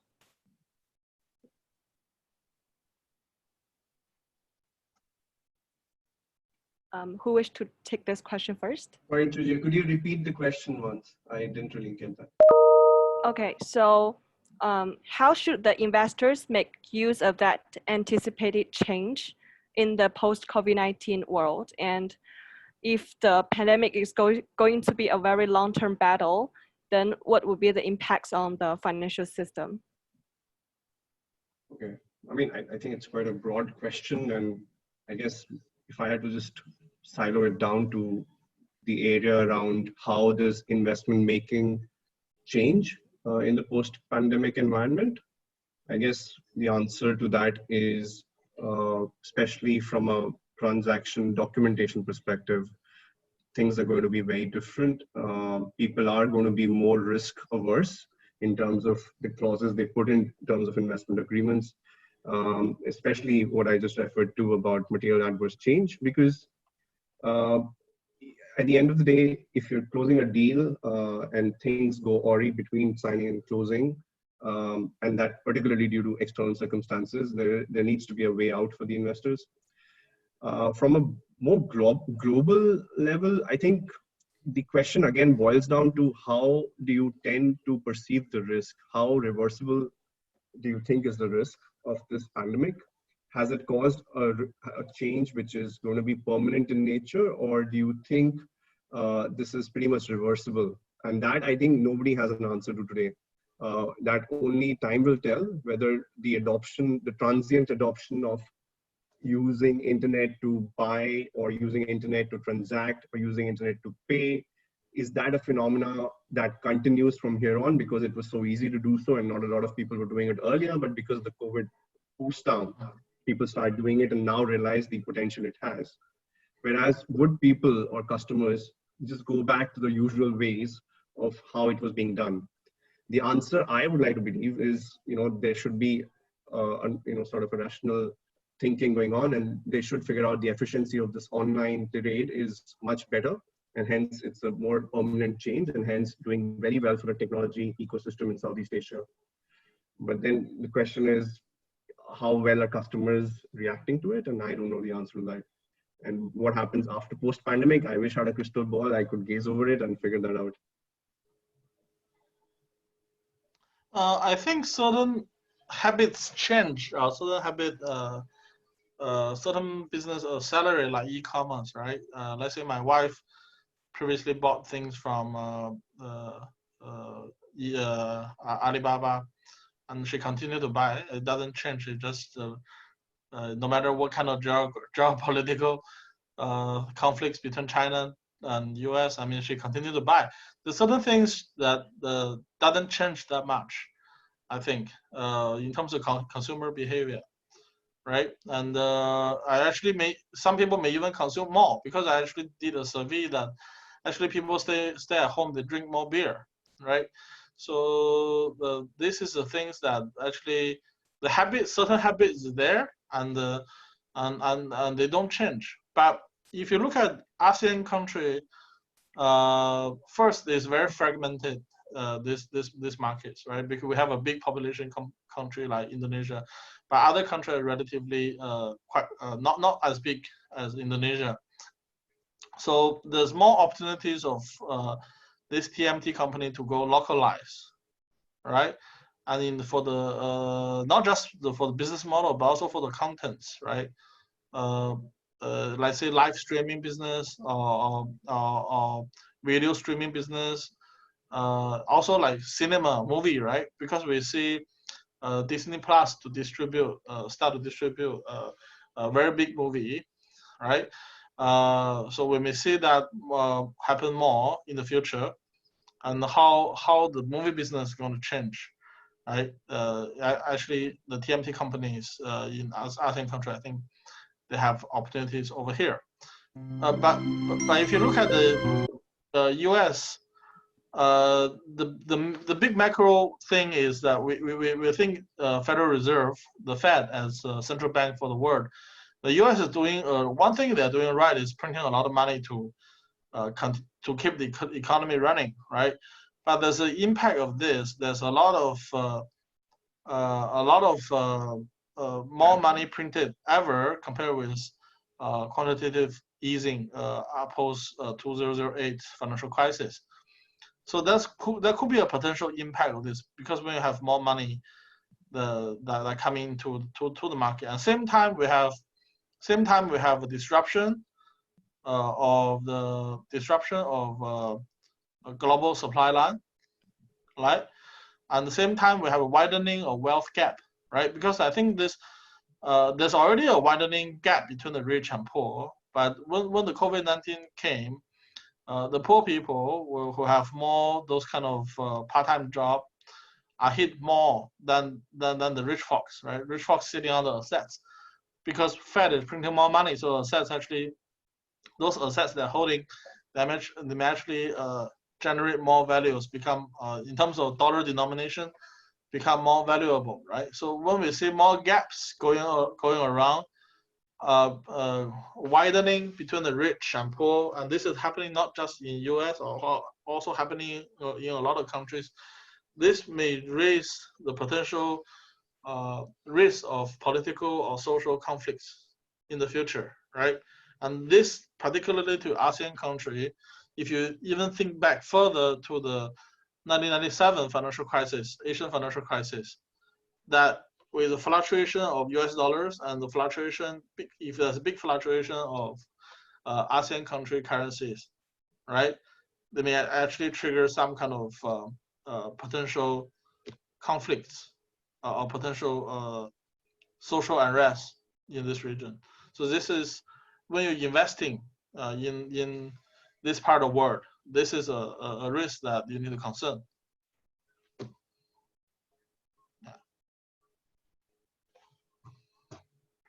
Sure, thank you for the answers. I guess maybe in terms of the time restriction, we are overrunning a little bit. Maybe we just wrap up the discussion with one final question. Considering our audience are mostly university students trying to transitioning into the business world and young entrepreneurs, maybe do you have any short tips that you would like to offer to them? I know Tian has already mentioned about picking up a local a Southeast Asian language. Maybe do you have another tip to add on for that?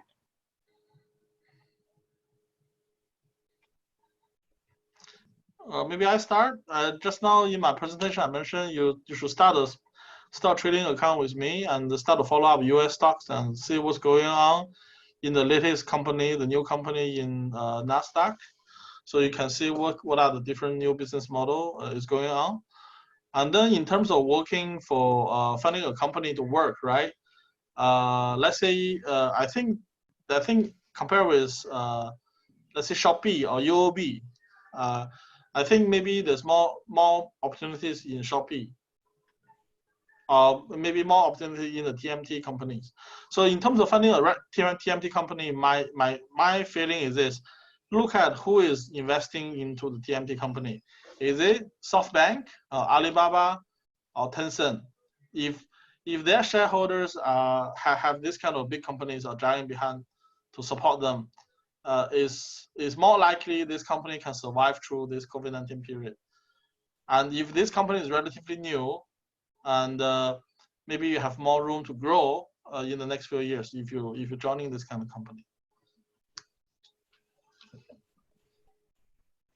Sure. Anything from Anson? Yeah, so I agree with James. open a stocks account. If James has a company with him ASAP, because once you start understanding the different instruments and the different companies, it will also get you up to date, right? Because you see that side of things. And if you can, also find a way to at least get hold of even $1 worth of Bitcoin. Okay, not because they ask you to save money and then because it's against inflation. It's because once you start holding a little bit and you start asking people that know, you will, and they run you through the process of how the transaction came about. From there, you understand 60% on how blockchains come about. Okay, I learned about blockchain by doing the actual transaction more than reading up on anything. And the last point is, whatever you see now, don't wait, learn and just do it. Okay, so just learn from Udemy. If there's extra skills that you need to learn, coding or whatever, learn from Udemy, learn online, YouTube, and start it out. Because right now you can't get out of the house, so do everything you can right now to just do it, just get things started. Sure. Anything from you, Mr. Maheshwari? Okay, I come from investment banking, and if you want to be an investment banker, there are a couple of things you want to do. Apply for the internship program at CICC. NUS, we are bulk hirers from NUS. Most of our analyst associates are from NUS Business School. You got to be good at corporate finance. You got to be, hopefully your grades are good to get through the internship program. Once you have the internship program, you intern with us for 3 months, and depending on your performance, you get a full-time role. Having said that, investment banking is a lot of hard work. It's a lot of working hours, but it all pays off when actually the analysis you do, the presentations you do, actually make a significant impact. So it is a business which is, high, I would say a lot of work, but it also compensates you adequately. So if you're in it for good tech, high tech corporate finance, cutting edge corporate finance, if you wanted to, make good amount of money in your younger career, and you're okay to actually spend a lot of time and effort, investment banking is the right career choice for you. Sure. I'm also hiring same kind of criteria. Stockbroking industry, if you're working hard, also you can save money. Yeah. Sure. Thanks. Well, thanks to all the speakers for the wonderful discussion. And once again, we would like to express our appreciation to our distinguished guests for your time and knowledge shared. And I believe tonight has been a wonderful learning journey for all of us here. Also, I personally want to take this opportunity to show our appreciation to the organizing team. Without your time, effort, and coordination, it would be possible for us to hold this event in such a special setting under the global pandemic situation. So this marks the end of the 2020 China Summit. I guess a big thank you to everyone, and goodbye. Thank you for having us. Thank you. Be safe. Bye. Thank you. Bye.